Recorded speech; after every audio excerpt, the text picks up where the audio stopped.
Disassembly, cleaning and lubrication, and assembly are essentially the same as that for the M9, with two caveats, which I will mention. Let's begin by taking this little critter apart.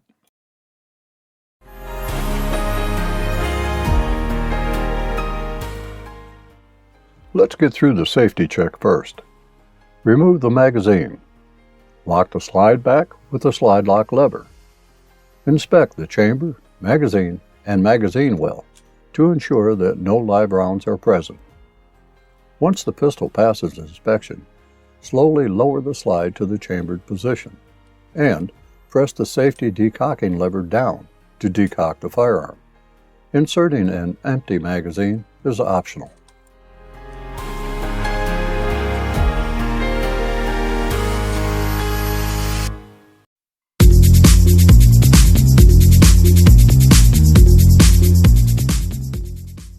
Disassembling the M922 pistol is straightforward. Perform a safety check, as was previously presented. Decock the pistol and remove the magazine.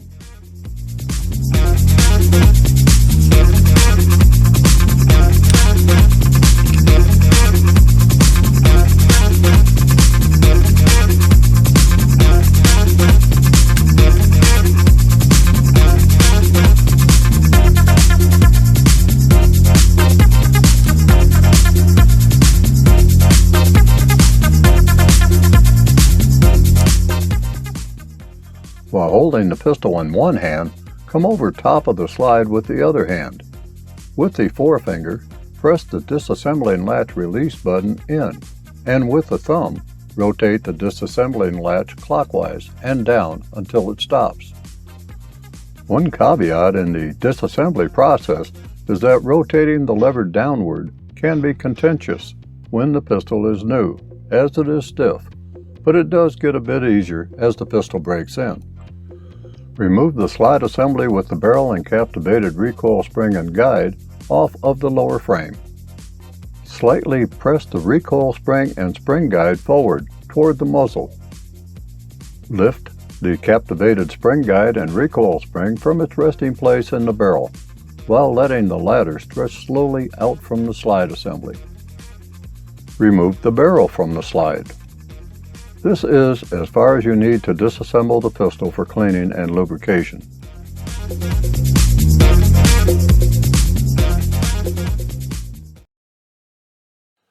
As far as cleaning and lubrication, I leave that up to you, but with the advisement to follow the manufacturer's recommendations for such. Once the pistol is properly cleaned and lubricated, it's time to assemble it.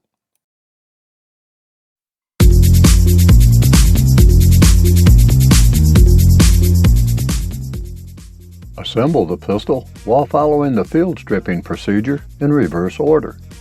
Insert the barrel into the frame and lock into place. The barrel should rest perfectly flush against the slide. The extractor must lodge in its groove in the barrel. Install the recoil spring and guide.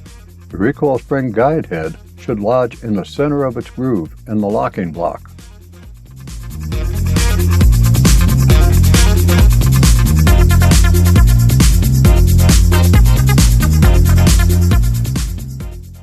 Assemble the frame and slide assembly.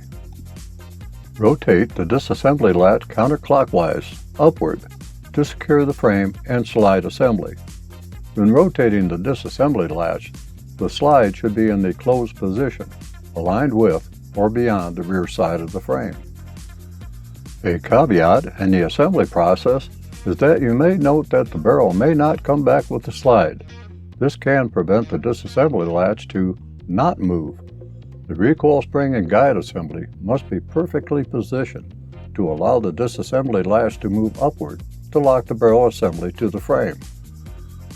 Moving the lever back into the locked position may be difficult when the pistol is new, but does become easier as the pistol breaks in.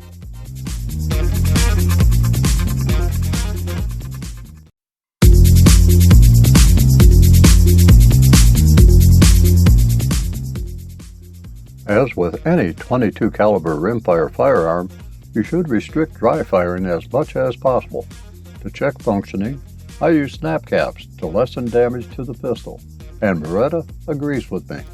If you want to practice aim and trigger pull, insert a fired cartridge case or dummy cartridge into the chamber to cushion the fall of the firing pin and eliminate the chance of firing pin breakage. To function check the M922, first, lock the slide fully to the rear.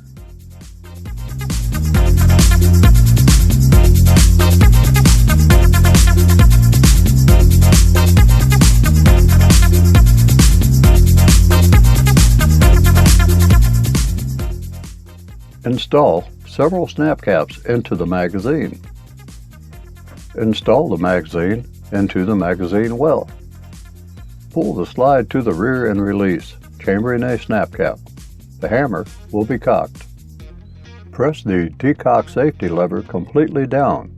The hammer will fall and the spring-loaded lever will return to the fire position. Press the safety lever to the fully down position. When the pistol is new, this may take some effort, but does become easier as the pistol breaks in. Pull the trigger. The trigger should be fully disconnected. Push the safety to the off position, where the red dot is exposed. Again, this may take some effort when the pistol is new. Pull the trigger. The trigger should engage, the hammer should move rearward, and then release. Pull the hammer rearward until it locks into the firing position. The pistol is now in the single action mode. Again, pull the trigger. You will experience some free travel until the trigger is engaged. Pull the trigger fully to the rear and the hammer will fall. Pull the slide completely to the rear. The snap cap should extract and be ejected from the firearm. Inspect the snap cap to ensure proper indentation of the rim by the firing pin. Repeat this process several times to ensure proper functioning. The slide will lock back on an empty magazine. Remove the magazine, pull the slide to the rear, and slowly release it forward.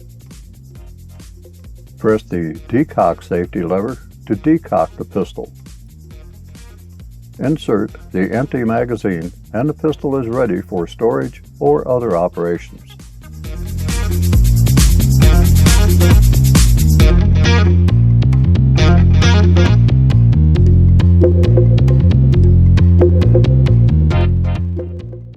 I would like to add a note about decocking the pistol that has been used by 1911 operators for ages, and that is to manually lower the hammer.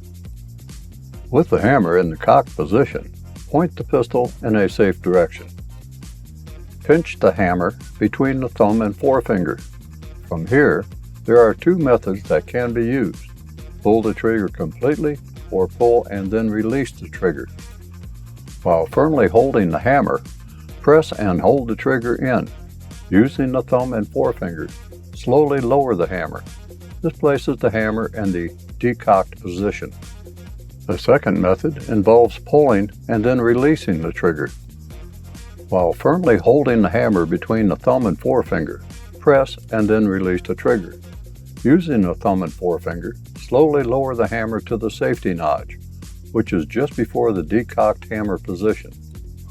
What the second method does is lessen the amount of trigger engagement travel needed to fire in double action mode, while the total trigger travel remains the same as when in the decocked position. It takes less effort to fire the pistol. This is my preferred carry method with the Beretta 92FS and M9, and also the CZ and 6 Hour pistols. There will be simply a little freer play in the trigger before it engages, but not as much as in single action mode.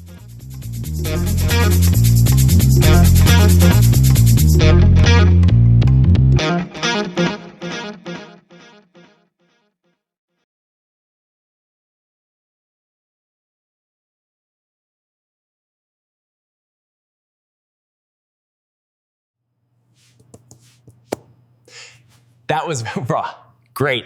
I'll watch this channel again.